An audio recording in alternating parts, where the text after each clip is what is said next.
आज हम linear independence और लीनियर डिपेंडेंस के बारे में पढ़ेंगे। लीनियर डिपेंडेंस को हिंदी में एकाध आश्रित कहते हैं और इंडिपेंडेंस को एकाध स्वतंत्र कहते हैं। चलिए इन वेक्टर्स को कंसीडर करिए। Consider the vectors v1 1 2 0 v2 equal to 0 3 1 v3 minus 1 0 1 और ये इन वेक्टर को कंसीडर करिए। चलिए मान लेते हैं कि माना α1 v1 plus α2 v2 plus α3 v3 0 है। तो α1 v1 तो इसका मतलब क्या हुआ? α1 v1 v1 क्या है? 1 2 0 1 2 0 प्लस α2 0 v2 क्या है? 3 1 प्लस α3 v3 -1 0 1। अब ये हमने देखा ही था कि ये वेक्टर स्पेस में हम इसको कैसे ऐड करते हैं। ये α1 2 α1 और ये 0 प्लस 0 α2 3 α2 α2 और α3 से मल्टीप्लाई करें तो α3 0 α3 इक्वल टू 0 और ऐड करते हैं तो आप जानते ही क्या होता है कि α1 प्लस 0 माइनस α3 2 α1 प्लस 3 α2 प्लस 0 ये 0 प्लस α2 प्लस α3 इक्वल टू 0। तो यह 0 इस स्पेस का 0 क्या होता है? इसी रूप का होता है 0 0 0 अर्थात α1 माइनस α3 कंपेयर करें तो 0 2 α1 प्लस 3 α2 इक्वल टू 0 और α2 प्लस α3 इक्वल टू 0। अब इनको हल करें तो ये हमारे पास क्या आ जाता है? α1 किसके बराबर है? α3 के। α1 हमारा किसके बराबर आ जाता है? α3 के। इट मीन्स α1 इक्वल टू α3 इसमें रखा तो ये हमारे पास क्या आ जाता है? α1 इक्वल टू α3 है तो 2 α3 प्लस 3 α2 इक्वल टू 0 और ये हमारे पास है ही α3 α2 प्लस α3 इक्वल टू 0। ये दो इक्वेशंस हैं α2 और α3 में। इनको सॉल्व करें तो इसको अगर 2 से मल्टीप्लाई करूं और सब्ट्रैक्ट कर दूं, इसको 2 से मल्टीप्लाई करता हूं इस इक्वेशन में तो क्या हो जाता है? 2 α2 प्लस 2 α3 इक्वल टू 0। इसको और इसको सब्ट्रैक्ट करें तो α2 α3 और 2 α3 कट गया 3 α2 माइनस 2 α2 बचा तो क्या बना? α2 इंटू 0। तो ये हमारे पास आ जाता है α2 इक्वल टू 0। अब α2 अगर 0 है तो α2 अगर 0 है तो इससे α3 भी 0 आ जाता है। अगर α3 0 है तो इससे α1 भी 0 आ जाता है। तो हमने क्या देखा कि यदि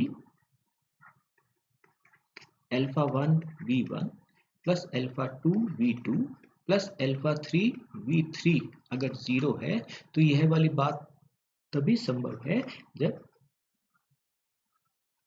ये वाली बात, यहाँ पे अल्फा 1 अल्फा 2 अल्फा 3 क्या है, जीरो ही है। अल्फा 1 अल्फा 2 अल्फा 3 क्या है, फील्ड के एलिमेंट्स हैं, स्केलर हैं, रियल नंबर्स, यहाँ पे रियल नंबर की फील्ड है। तो ये, तो कहने का मतलब ये वाली बात अगर हो तो हमको क्या मिलता है, अल्फा 1 अल्फा 2 अल्फा 3, यह जीरो ही मिलते हैं। चलिए और करते हैं।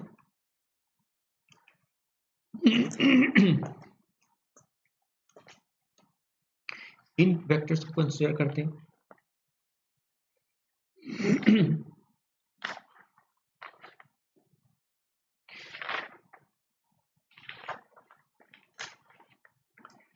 v1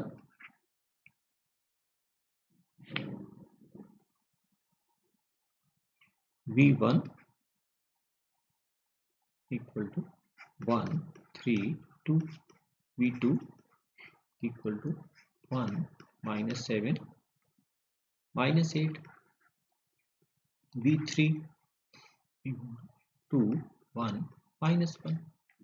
चलिए माना let alpha 1 v1 plus alpha 2 v2 plus alpha 3 v3, कहने का मतलब इनका जो लीनियर कॉम्बिनेशन है ये रहा, यह जीरो मान लेते। तो इससे जैसे अभी हमने किया था alpha 1 1 3 2 plus alpha 2 1 minus 7 minus 8 plus alpha 3 2 1 minus 1 equal to 0। तो जैसे अभी हमने ऊपर किया था वैसे ही इसको करें, ऐड करें इसको, तो ये क्या आ जाता है, alpha 1 plus alpha 2 plus 2 alpha 3, ये जीरो। आपको बताया था कि इसका जीरो क्या होता है, इस तरह का होता है। इसी प्रकार से 3 alpha 1 minus 7 alpha 2 plus alpha 3 equal to 0। और तीसरा 2 alpha 1 minus 8 alpha 2 minus alpha 3 equal to 0। अब ये 1 2 3 तीन इक्वेशंस हैं, इसको हम अल्फा 1 हल करेंगे, अल्फा 1 अल्फा 2 अल्फा 3 के लिए। तो चलिए इसको सॉल्व करते हैं। तो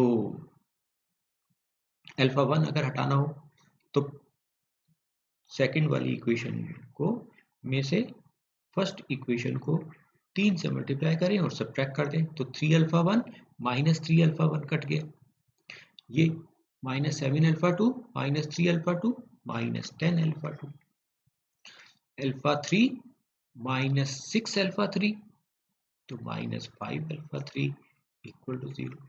तो माइनस 5 कॉमन है, तो ये क्या बताता है, alpha 2 alpha 2 2 alpha 2 plus alpha 3 equal to 0। चलिए अब इसी तरह से ये थर्ड इक्वेशन को में से फर्स्ट इक्वेशन को 2 से मल्टीप्लाई करते हैं और सब्ट्रैक्ट कर देते हैं। तो 2 अल्फा 1 माइनस 2 अल्फा 1 कट गया, minus 8 alpha 2 minus 2 alpha 2 minus 10 alpha 2, minus alpha 3 minus 4 alpha 3, तो माइनस 5 अल्फा 3 इक्वल टू 0। तो हम देखते हैं ये दोनों इक्वेशन तो एक ही जैसी हैं। 5 माइनस 5 से इसको सब, माइनस 5 कॉमन फैक्टर है, तो माइनस 5 इसमें से 5 से डिवाइड किया तो ये क्या बन गया, 2 alpha 2 plus alpha 3 equal to 0। ये दोनों इक्वेशन तो समान है। तो अब इसका जो हल होगा वह क्या होगा, तो अल्फा 3 अब देखते हैं कि क्या हो जाता है, माइनस 2 अल्फा 2, है ना। तो अल्फा 2 को माना, अल्फा 2 क्या है, के, तो अल्फा 3 क्या हो गया, माइनस 2 के। और किसी भी इक्वेशन में रखें तो अल्फा 1 का मान आ जाएगा, alpha 1 plus alpha 2 plus 2 alpha 3 equal to 0 है। फर्स्ट इक्वेशन क्या है, alpha 1 plus alpha 2 plus 2 alpha 3 equal to 0 है। तो इसमें रखा तो अल्फा 1 प्लस अल्फा 2 प्लस के अल्फा 3 2 अल्फा 3, तो माइनस 4 के इक्वल टू 0। तो कितना हो गया, माइनस 3 के। तो अल्फा 1 किसके बराबर आ गया, 3 के। अर्थात हमारे पास अल्फा 1 की वैल्यू क्या है 3k, अल्फा 2 की वैल्यू क्या है k, अल्फा 3 की वैल्यू क्या है -2k। जैसे k, अब ये अगर हम इसमें रखें, जैसे k का मान अगर हमने 1 रख दिया तो अल्फा 1 किसके बराबर हो गया 3, अल्फा 2 किसके बराबर हो गया 1, अल्फा 3 किसके बराबर हो गया -2।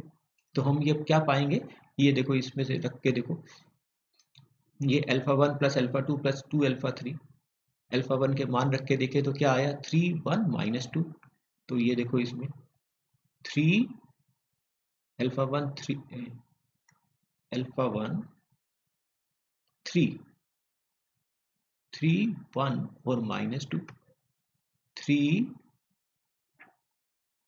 1 और -2, 2 इंटू -2, तो कितना हो गया 3 + 1 4, -4 = 0, जो सही है ना। 3 1 -2, ये वैल्यूज आती हैं अल्फा 1 अल्फा 2 अल्फा 3 की।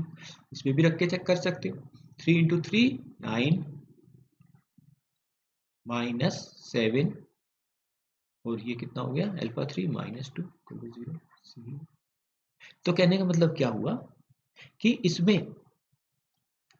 और वैसे हम इन इक्वेशंस को देखें तो एक हल तो हमको हमेशा सदा मिलेगा ही मिलेगा। अल्फा 1 अल्फा 2 अल्फा 3 अगर 0 है तो सब इक्वेशन सेटिस्फाई होती है ना। तो इसमें alpha 1 equal to alpha 2 equal to alpha 3 equal to 0, ये तो हल है ही, हमेशा मिलेगा ही मिलेगा। पर लेकिन इसमें हमने क्या देखा कि इसमें नॉन जीरो सॉल्यूशंस भी हैं,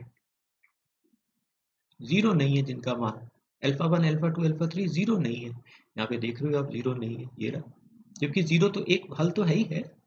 ऊपर वाले क्वेश्चन में हमने क्या देखा था कि इसमें अल्फा 1 अल्फा 2 अल्फा 3 के केवल एक ही मान प्राप्त होते थे, जीरो। जबकि यहाँ पर हमने क्या देखा कि ऐसे यहाँ पर हमको alpha 1 alpha 2 alpha 3 non zero मिल रहे हैं, है ना, जीरो नहीं है। जीरो वाला तो हल है ही है, पर लेकिन इसके अलावा भी हमको मान मिल रहे हैं कि जिसके लिए क्या होता है alpha 1 v1 plus alpha 2 v2 plus alpha 3 v3 equal to 0। अर्थात यहाँ पे एक बात तो ये हो सकती है कि केवल इसका एक ही हल हो, और एक बात ये हो सकती है, एक बात ये हो सकती है, एक बात ये हो सकती है कि अल्फा सभी अल्फा आई जीरो ना हो, ऐसा भी हल मिल सकता है। तो जब ये सभी केवल यही हमको हल मिले तो ऐसे v1 v2 v3 को लीनियर इंडिपेंडेंट कहते हैं, एक घात स्वतंत्र कहते हैं। और ये वाली बात जब हो, जब सभी अल्फा जीरो ना हो, तो इसको लीनियरली डिपेंडेंट कहते हैं।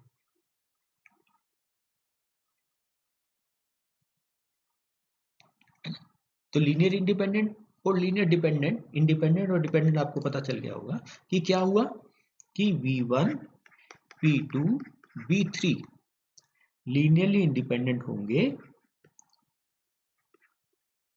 कब होंगे, यदि alpha 1 v1 plus alpha 2 v2 plus alpha 3 v3 zero हो तथा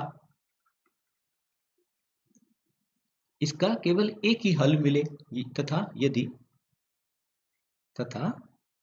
alpha 1 alpha 2 equal to alpha 3 equal to 0 हो, यह सभी अल्फा आई अर्थात सभी अल्फा आई 0 हो, तो v1 v2 v3 को क्या कहेंगे लीनियर इंडिपेंडेंट, है ना। और इसी प्रकार अगर v1 v2 v3 linear independent, v1 v2 v3 अगर लीनियर इंडिपेंडेंट नहीं है तो लीनियर डिपेंडेंट होगा, तो लीनियर डिपेंडेंट होंगे। अर्थात लीनियर डिपेंडेंट कब होंगे, यदि अल्फा आई यदि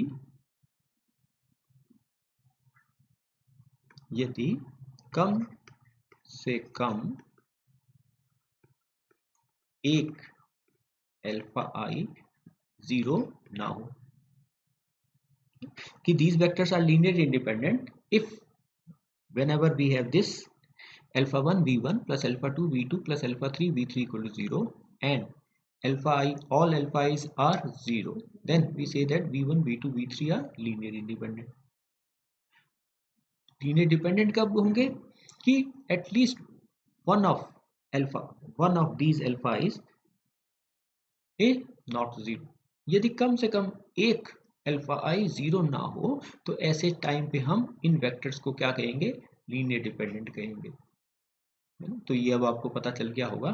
तो अभी हमने इसमें पहले वाला क्वेश्चन जो किया था उसमें हमारे पास केवल हमको क्या मिला था कि यही हल मिला था, केवल यही हल था हमारे पास। अर्थात इस टाइम पे ये जो वेक्टर्स हैं वो क्या हो गए? v1 v2 v3 are linear independent, एक आध स्वतंत्र हो गए। और इस केस में हमें नॉन जीरो सोल्यूशन भी मिल रहा है, तो इसलिए ये वाले जो वेक्टर्स होंगे यह क्या कहलाएंगे? ये v1 v2 v3 क्या कहलाएंगे? Linear dependent. तो अब आपको लीनियर डिपेंडेंट और इंडिपेंडेंट के बारे में पता चल गया होगा, है ना? अब आप इसके ऊपर क्वेश्चन कीजिएगा।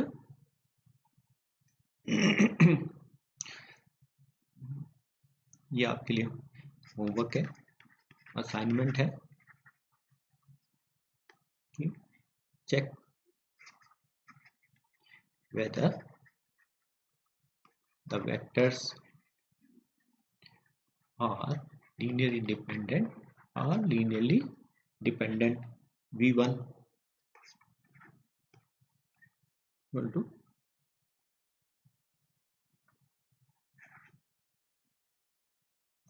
v1 equal to 1 2 0, v2 equal to 0 3 1, v3 equal to minus 1 0 1,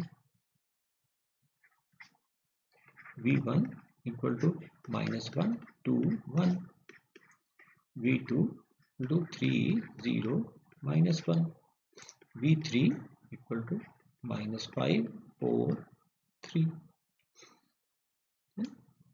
तो इनको कीजिएगा। Thanks for today.